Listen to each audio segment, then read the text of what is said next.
तो हमारे साथ केडियानॉमिक्स के फाउंडर सुशील केडिया जुड़े हैं, उनसे समझते हैं मार्केट का टेक्सचर कैसा लग रहा है। Sushil ji, good morning. Good morning. पता है मुझे तो ये 30,000 की जो आपकी कॉल है वो निफ्टी की थी ना, सेंसेक्स की तो नहीं है। और कब तक आएगा वो, कोई ट्रिगर कब होगा वो?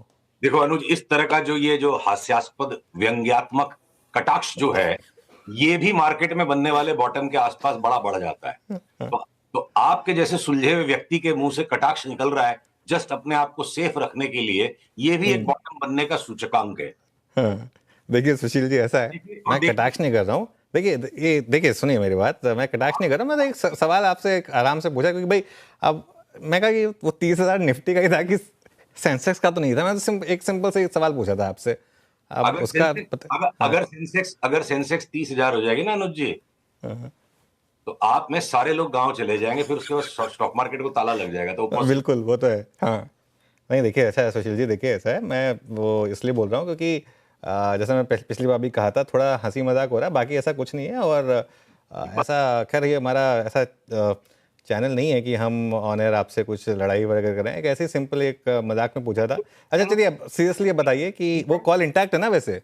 कहीं कहीं पे लोगों ने लड़ाइयां कर ली है, वो भी एक बॉटम बनने के टाइम पे होता है। बिना बात के बर्तन बजना शुरू हो जाते हैं, ये भी बॉटम बनने का इंडिकेशन है। नहीं खैर, बर्तन बजाने की जरूरत नहीं है, मार्केट में ऑलरेडी इतना सब पेन चल रहा है। तो बताइए फिर 30,000 निफ्टी। हम बिफोर चार्ट्स को पढ़े हैं। जब कॉमन सेंस की सबसे ज्यादा जरूरत होती है ना, उसी वक्त कॉमन सेंस गायब हो जाता है। ठीक है, अगर इस वक्त जिनको फंडा और मेंटल और फंडामेंटल ये तीनों चीजों का इस्तेमाल करना है, वो सारे चुप बैठे हैं। वो अभी चार्ट देखने की कोशिश कर रहे हैं, उनको चार्ट देखनी चाहिए थी 26,000 पे।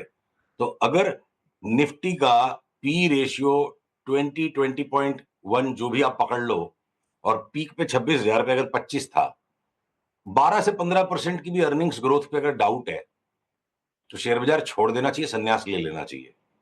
ठीक है, तो आप नीचे में 12, ऊपर में 15, उससे ज्यादा मेरे को बड़ी रेंज दिखती नहीं है। तो अगर 26,000 की निफ्टी पे 25 का पी रेशियो था, आप उसे 15% की अर्निंग्स को लगा लेते हो, 26,000 पे 15% को ऊपर जोड़ोगे तो 4,000 पॉइंट ऊपर। मैंने बोला कौन सा पाप कर दिया, कौन सा जुल्म कर दिया मैंने?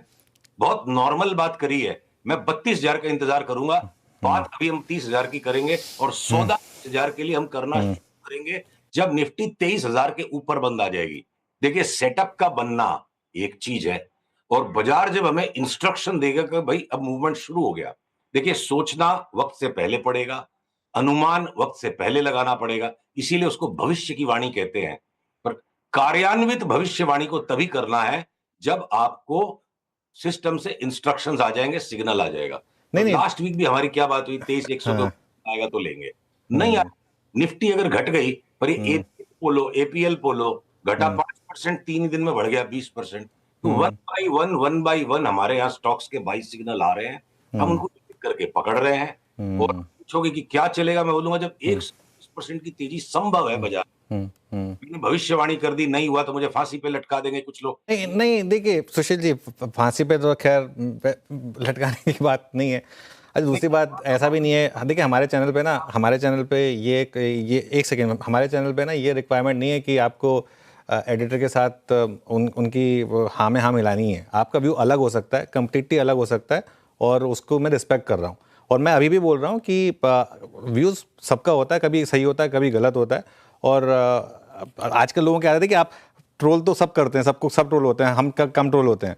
वो तो आदत है लोगों की। आप ट्रोलिंग को तो इग्नोर करके आगे, मतलब मैं कह रहा हूँ, मेरा पॉइंट ये था कि हम सिर्फ अपने व्यू को इस चीज़ से ना चेंज करें कि ट्रोलिंग हो रही है तो सिर्फ उसको प्रूव करना है हमको। मैं बस वो बात पे आ रहा था कि वो नहीं होना चाहिए। बाकी खैर, व्यू तो आपका हमेशा मैंने उसको रिस्पेक्ट दी है।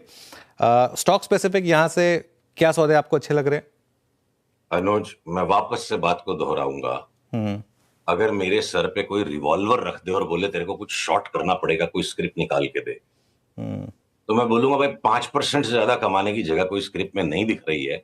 वो भी पिछले मंगलवार से लेके अभी तक हुआ है कि आईटी ने झटके से एक खड्डा वापस नीचे का दे दिया थोड़ा सा, और अगर बैंक निफ्टी जिसमें हायर बॉटम बना था वो टूट गया। तो अगर 5% से ज्यादा एफ एंड ओ के अंदर कोई भी आइटम नहीं दिखती है जो कि बेच के सस्टेनेबली कमा ले। अगर वो जुबिलेंट फूड वर्क्स में भी एक सस्टेन्ड लॉन्ग टर्म टॉप बन भी गया, वो भी कोई प्रॉपर पैटर्न्स नहीं दे रहा कि शॉर्ट सेलर कमा लेगा, टाइम टू टाइम बीच में जोर की उछाल की नॉइज आएगी। तो ऐसा है, देखिए, सांस से रोक के इंतजार में हम हैं। ये बाजार जब घूम के कंफर्म सिग्नल दे, नहीं घूमेगा रॉन्ग हो जाएंगे। देखिए, दो चीजें हैं, या तो यहाँ शॉर्ट करके पैसे कमा सकते हैं या लॉन्ग करके कमा सकते हैं। और अगर दोनों में से एक चुनना पड़े तो बिल्कुल नहीं लगता कि शॉर्ट करके सस्टेनेबल पैसा बनेगा, क्योंकि गाढ़ी कमाई हमेशा लंबी चाल में जो लंबे समय तक होगी उसमें होगा। 20,000 पे जैसे लॉन्ग करके कमाने के लिए बहुत दबाव था, कल का सौदा बता दो, 1 घंटे बाद का बता दो। हमने बोला भैया 23,000 आएगा तब सोचेंगे। आज उतनी बड़ी सोच हम रखते हैं, क्योंकि वो जरूरी है, उसके बिना हमसे काम नहीं होता, सबकी प्रकृति अलग अलग है। और जिनके पास वो 2 घंटे के सौदा करने की कला है, उनको साष्टांग दंडवत। अगर यहां से बाजार घूमने की तैयारी में, और 220 एफ एंड ओ के स्टॉक्स ऐसे हैं जिनमें अंडर परफॉर्मर हो सकता है कोई बाइंग करके, आईटीसी जैसा स्टॉक 20% या 25% ही मूव देगा, 50 नहीं देगा, या इंडियन होटल्स 25% देगा। तो अनुज, यहां से एक एक करके सब में सिग्नल आएंगे। और अब जैसे महिंद्रा एंड महिंद्रा पे हम रिलक्टेंट थे कि फोर व्हीलर्स में हमें महिंद्रा एंड महिंद्रा नहीं, हमें टाटा मोटर्स पे ही ध्यान देना, महिंद्रा एंड महिंद्रा अचानक 15% घट गया। तो छोटे मोटे फर्क हैं। ब्रॉडली अनुज, आज की वार्ता को थोड़ा संक्षिप्त रखते हुए, क्योंकि बाजार ने एकदम, निफ्टी ने जैसे गर्दन पे चाकू सा रखा हुआ है, घूमने दीजिए इसको। 20,000 के ऊपर निफ्टी वापस चलेगी, तब हम डिटेल्ड में सारी चीजों की वार्ता करेंगे। और एक और जरूरी बात, कोई पूछे कि कौन से लेवल के नीचे जाओगे तो तुम शॉर्ट करोगे, मेरा एक अनुरोध है, इस पे विचार कीजिएगा। ये जो लेवल होते हैं ना, ट्रेंडिंग मार्केट में लेवल बेस्ड ट्रेडिंग काम कर सकती है। और कहीं किसी ने लेवल का नाम सुन लिया, वो हर वक्त लेवल लगा रहा है। जब मार्केट्स में बड़े टॉप और बॉटम बनते हैं, जहां पे अभी एंगुलेशन प्रोसेस चल रहा है, इंट्राडे की भी पैटर्न्स जो है ना, बड़े डबल मीनिंग डायलॉग्स जैसे हैं, जहां पे आप लेवल बेस्ड काम करोगे, it will be over simplification. मैं काश इसको और ज्यादा आर्टिकुलेट कर पाता, आपके शो पे 7-8 मिनट बिल्कुल। देना उचित नहीं है। चाहे लेवल लेवल बेस्ड आइडियाज को नहीं, सस्पेंड, बात बात रिवर्स। बात बिल्कुल समझ गए, बात बिल्कुल समझ गए आपकी। इनफैक्ट मेरे को एंकर आशीष हैं, उनको तो मैं ये आपको वेरीफाई कर सकते हैं, मैंने पिछले 3 महीने से ये बात कही है कि ये मार्केट अब लेवल का नहीं, सेंटिमेंट का है। आशीष, आप सवाल पूछना चाहेंगे? बिल्कुल ठीक है। और सुशील सर सही कह रहे हो आप, ज़्यादा लोग रिटेल तो खास तौर पे खरीद के ही पैसा बनाना जानते हैं। आपका बोल्ड कॉल है, ठीक है, निफ्टी को लेवल्स को टारगेट्स को लेकर 30,000 के हम इवेंचुअली पहुंचते हुए नजर आएंगे। सुशील सर, कौन से स्टॉक्स हैं जो रिलेटिव आउट परफॉर्मर्स होंगे, कहां पे आप नजर रखे हुए हो? चलिए, तो अगर आज आपके चैनल पे मुझे इतनी उदारता मिल रही है कि वापस एक ब्रॉड क्वेश्चन मिल रहा है, मैं 2 मिनट का टाइम लूंगा और सारे सेक्टर्स कवर कर देता हूँ। हाँ, 2 मिनट का टाइम हम है भी हमारे शो में। और ऑटोज में सारे के सारे two wheelers ultra out performance मेरे को लगता है उनमें आएगा। इलॉन मस्क को लेके जो सबके घबराहट हो रही है, टाटा मोटर्स में क्या और कहानियां बनेगी, जेएलआर की कहानी बनेगी, चाइना स्टोरी बनेगी, सारी चीजें अगर आज ही पता हो जाती तो टाटा मोटर्स का भाव आज ही 1200 हो जाता। टाटा मोटर्स की चार्ट चीख चीख के कह रही है, जिस दिन बाई का सिग्नल आएगा जोर से हमें बाइंग करनी है। महिंद्रा एंड महिंद्रा को हम अवॉइड करते रहेंगे, चाहे उसका कारण इलॉन मस्क बने चाहे कुछ और बने, वो ओवर प्राइस्ड ऑलरेडी हो गया। तो ये हो गई ऑटो की कहानी। सीमेंट में हमारी बेस्ट 2 पिक्स करेंटली एसीसी और अंबुजा है, और यही अडानी ग्रुप की भी बेस्ट 2 पिक्स की। इनमें जो होना था कोहराम मच चुका है, इनकी डबल होने की चाल शुरू हो गई है। रैमको नॉइजी नॉइजी होकर ऊपर चलेगा, बाकी के सारे सीमेंट स्टॉक्स में अभी भी एडजस्टमेंट होना बाकी है। जो इंजीनियरिंग के केपेक्स के स्टॉक्स थे, जिनमें हमें परहेज था, बजट के दिन भी मैंने उससे कहा 3100-3200 में मिले तो लार्सन लो, और लार्सन भी बोलता मुझे अब नहीं लोगे तो कब लोगे। 4500 की चाल उसमें भी बनेगी, शुरू नहीं हुई है। सीमेंस, एबीबी, कमिंस, इनका करेक्शन हो गया तो कंप्लीट हो चुका। और इनमें सब में जो हाई बनेंगे, हमारा अनुमान है पिछले हाई से बहुत ज्यादा ऊंचे हाई बनेंगे।